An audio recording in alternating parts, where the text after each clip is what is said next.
Pancasila. Satu. Ketuhanan Yang Maha Esa. Dua. Kemanusiaan yang adil dan beradab. Tiga. Kesatuan Indonesia. Empat. Kegiatan yang dipimpin tertib dan kebijaksanaan dalam bermusyawarah dan perwakilan. Lima. Keadilan sosial bagi seluruh rakyat Indonesia.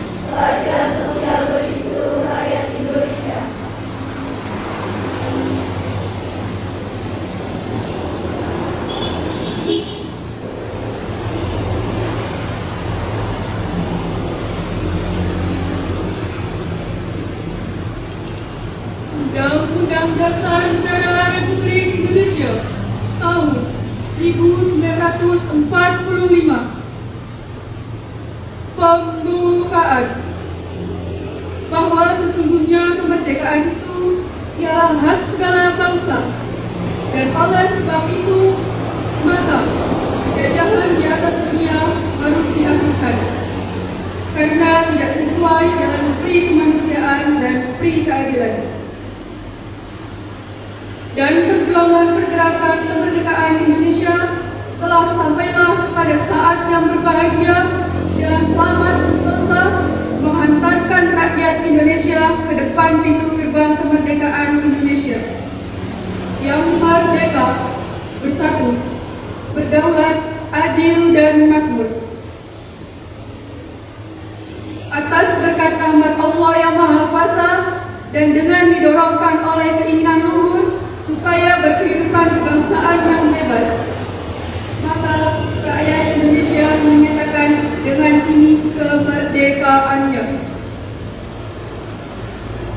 Kemudian daripada itu, untuk membentuk suatu pemerintah negara Indonesia yang melindungi segenap bangsa Indonesia dan seluruh tumpah darah Indonesia, dan untuk memajukan kesejahteraan umum, mencerdaskan kehidupan bangsa, dan ikut melaksanakan ketertiban dunia yang berdasarkan kemerdekaan, perdamaian abadi, dan keadilan sosial. Maka disusunlah kemerdekaan kebangsaan Indonesia itu dalam suatu undang-undang dasar negara Indonesia yang terbentuk dalam suatu susunan negara Republik Indonesia yang berkedaulatan rakyat dengan berdasar kepada ketuhanan yang Maha Esa, kemanusiaan yang adil dan beradab, persatuan Indonesia, dan kerakyatan yang dipimpin oleh hikmat kebijaksanaan dalam permusyawaratan perwakilan, serta dengan mewujudkan suatu keadilan sosial bagi seluruh rakyat Indonesia.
Pasukan diistirahatkan.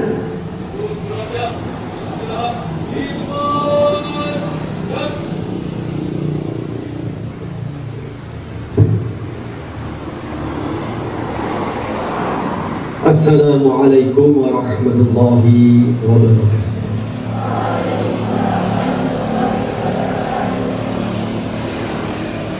A'udzu billahi minasyaitonir rajim. Bismillahirrahmanirrahim. Alhamdulillahi rabbil alamin.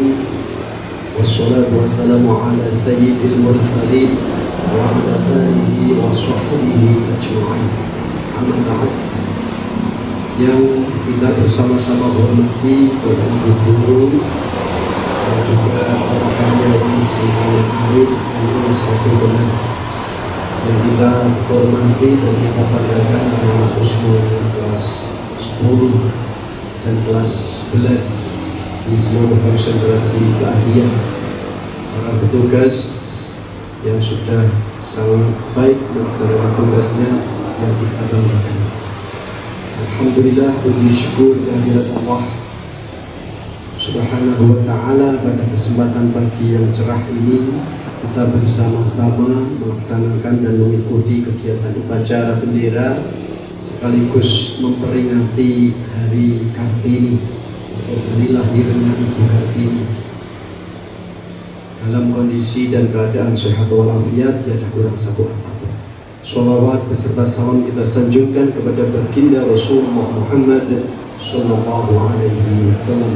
Semoga kita semuanya senantiasa diberi kekuatan lahir dan batin untuk selalu mengikuti sunnah-sunnah beliau dan juga mendapatkan kesempatan untuk masuk bersama-sama di surga Allah.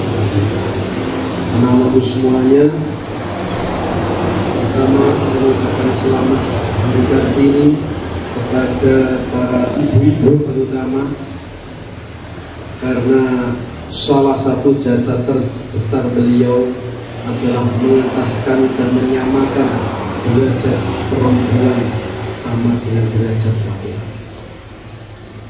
Jadi peringatan hari ini bukan hanya sekedar seremoni kita memperingati Hari Kartini, namun bagaimana kita bisa untuk bersama-sama meniru jejak dan spirit serta inspirasi dari pahlawan kita yaitu Raden Ajeng Kartini. Kalau di Indonesia kita tahu di sekitar tahun 1800-an para perempuan itu hanya punya 3 kewajiban. Yang pertama di dapur, yang kedua di sumur, dan yang ketiga di kasur. Tidak ada kesempatan selain 3 hal itu. Jadi seluruh kegiatan masak-masak dan lain sebagainya yang ada di dapur itu menjadi kewajiban perempuan, bukan laki-laki. Dan seluruh kegiatan mulai dari bersih dan lain sebagainya yang ada di sumur, di kamar mandi atau di sendang atau apapun namanya, itu juga kewajiban perempuan, bukan laki-laki. Dan seluruh kewajiban untuk melayani suami dari pagi sampai malam sampai tidur atau istilahnya di kasur itu adalah kewajiban perempuan. Perempuan tidak punya kesempatan untuk mencari ilmu selain itu, tidak punya kesempatan untuk masuk di berbagai lini kehidupan dan berbagai lini pekerjaan, karena itu semuanya adalah hak dan dominasi laki-laki. Maka menjadi sangat-sangat berjasa beliau ibu kita yaitu Raden Ajeng Kartini, karena semangat, karena spirit, karena usaha keras beliaulah sehingga perempuan-perempuan Indonesia ini bisa merasakan yang senasib, yang setara dengan laki-laki sampai hari ini. Tepuk tangan untuk Raden Ajeng Kartini. Maka dari itu sangatlah pantas apabila kita memanjatkan doa kepada beliau agar apa yang sudah diupayakan beliau selama hidup, dan beliau memang tidak lama hidupnya, hanya 25 tahun hidup di dunia, tetapi apa yang dilakukan beliau menjadi hal yang sangat luar biasa dampaknya untuk perempuan-perempuan Indonesia. Kita doakan agar beliau mendapatkan tempat terbaik di sisi Allah Subhanahu wa ta'ala. Al-Fatihah. Bismillahirrahmanirrahim.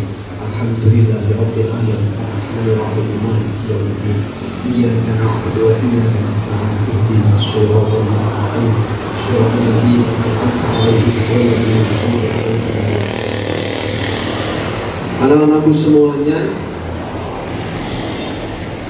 hari ini ibu kita, Ibu Menteri Pemberdayaan Perempuan dan Anak, itu juga menegaskan bahwa memperingati Hari Kartini di tahun 2025 bukan sekedar seremoni belaka, tetapi mari kita tiru sifat dan semangat Ibu kita Kartini dalam nafas dan kehidupan kita. Kami merangkum minimal ada 3 sifat, 3 watak, 3 inspirasi dari Kartini yang dapat kita ambil. Itu kita rangkum dari kata nama beliau Kartini. Kar yang pertama adalah mekar. Beliau sebagai sekuntum bunga yang luar biasa wangi. Itu artinya bunga yang mekar. Nah, ini yang harus kita contoh, bagaimana hidup kita ini bisa menjadi wangi, terasa wangi, terasa harum di keluarga. Bukan terasa bajing, bukan terasa kecut, bukan terasa apa lagi, rasa-rasa dan bau-bau yang tidak enak keluarga kita. Adalah sosok yang bisa meniru Kartini yang menjadi mengharumkan nama Indonesia dengan usaha keras, dengan kerja-kerja beliau dan sifat-sifat keteladanan beliau. Yang kedua adalah T, artinya benar. Beliau melaksanakan segala sesuatu itu tidak dilandasi dengan nafsu belaka. Dalam sejarah seharusnya kita tahu bagaimana seorang Kartini yang luar biasa, tetap beliau selalu patuh dan tunduk kepada orang tua beliau. Hari itu masih sangat lekat bahwa perempuan-perempuan tidak bisa menentukan nasibnya sendiri. Sama seperti Raden Ajeng Kartini, nasib beliau ditentukan oleh bapak beliau, oleh ayahanda beliau. Tidak bisa memilih bahwa beliau sangat ingin untuk belajar, sangat ingin untuk meningkatkan diri, sangat ingin untuk mengenyam pendidikan, tetapi karena ayahanda sudah menentukan harus berumah tangga, maka itu dilaksanakan dengan sepenuh hati. Beliau tidak memberontak walaupun hati berkata begitu. Nah, itulah artinya berhati. Sama seperti nama beliau Kartini, nanti itu adalah. Yang ketiga adalah ini beliau adalah seorang yang pemberani. Kita tahu bagaimana anak-anak usia saat itu seperti beliau itu tidak ada yang mencoba berkomunikasi dengan teman-teman di luar komunitas beliau. Tapi beliau sudah bisa berhubungan dengan teman-teman yang ada di Leiden, teman-teman yang ada di Den Haag, Belanda, dan juga di mana-mana di luar. Ini sungguh-sungguh sangat inspiratif bagi kita. Beliau berani melawan hegemoni orang tua dan keluarga untuk tidak boleh berpendidikan. Tetapi beliau melaksanakan dan mengajarkan pendidikan untuk perempuan-perempuan yang ada di sekitar lingkungan beliau, yang hari itu sebenarnya sangat-sangat tidak boleh. Nah, itulah sosok yang harus kita contoh. Beliau sangat berani melawan kondisi yang saat itu berbeda dan sangat itu dolim untuk perempuan. Makanya mari semangat untuk menjadi harum mewangi seperti bunga yang sedang mekar, dan juga kita melaksanakan dengan hati, bukan hanya sekedar dengan nafsu belaka. Kalau hari ini kita hanya keinginan menuruti nafsu, mungkin kita itu seharian bisa bermain HP, bisa berbahan tanpa kita mempedulikan lingkungan, tanpa kita mengerti apa yang akan kita harapkan di masa yang akan datang. Sing penting rebahan, sing penting HP, itu namanya hanya menuruti hawa nafsu saja. Kalau kita berpikir dengan hati pasti tidak akan seperti itu. Karena hal yang seperti itu sangat-sangat tidak bermanfaat. Sekali lagi, hal yang seperti itu seharian rebahan, seharian HP-HP-an itu sangat-sangat tidak bermanfaat. Dan harus berani untuk merubah nasib. Kalau tidak ada Kartini yang menggerakkan perempuan-perempuan hari itu, tentunya mungkin belum tahu apakah perempuan hari ini bisa menikmati kebebasan yang luar biasa. Maka mari kita semuanya, bukan hanya perempuan, tetapi juga para laki-laki bisa lebih semangat menginspirasi dan mengambil inspirasi dari beliau. Saya kira itu yang dapat kita sampaikan. Kurang lebihnya mohon maaf. Sekali lagi kita mengucapkan selamat Hari Kartini. Spirit dan beliau mari kita contoh dan kita teladani. Wallahul muwaffiq ila aqwamit thoriq. Wassalamualaikum warahmatullahi wabarakatuh.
Wassalatu wassalamu ala asrofil anbiya'i wal mursalin wa ala alihi wa sahbihi ajma'in. Ya Allah yang Maha Pengampun, ampunilah dosa-dosa kami, dosa kedua orang tua kami, dosa bapak ibu guru kami, serta dosa para pahlawan bangsa yang telah gugur mendahului kami. Ya Allah yang Maha Pengasih dan Penyayang, anugerahilah kepada kami semua rasa kasih sayang dan saling pengertian di antara kami, serta berilah kesabaran dan keikhlasan kepada bapak ibu guru kami dalam mendidik kami. Ya Allah yang Maha Pemurah, Berikanlah kami kesehatan, kecerdasan, petunjuk serta perlindungan-Mu dalam menuntut ilmu, sehingga kelak kami dapat berguna bagi agama, nusa dan bangsa. Ya Allah yang Maha Kuasa, karuniailah kami semua ilmu yang bermanfaat bagi berkah, serta selamatkanlah kami dari semua mara bahaya dan tipu daya. Ya Allah yang Maha Bijaksana, hanya kepada-Mu lah kami bersyukur, dan hanya kepada-Mu lah kami memohon pertolongan. Maka kabulkanlah doa dan permohonan dari hamba-Mu yang lemah ini. Rabbana atina fid dunya hasanah wa fil akhirati hasanah wa qina adzabannar. Subhana rabbika rabbil izzati amma yasifun wa salamun alal mursalin walhamdulillahi rabbil alamin.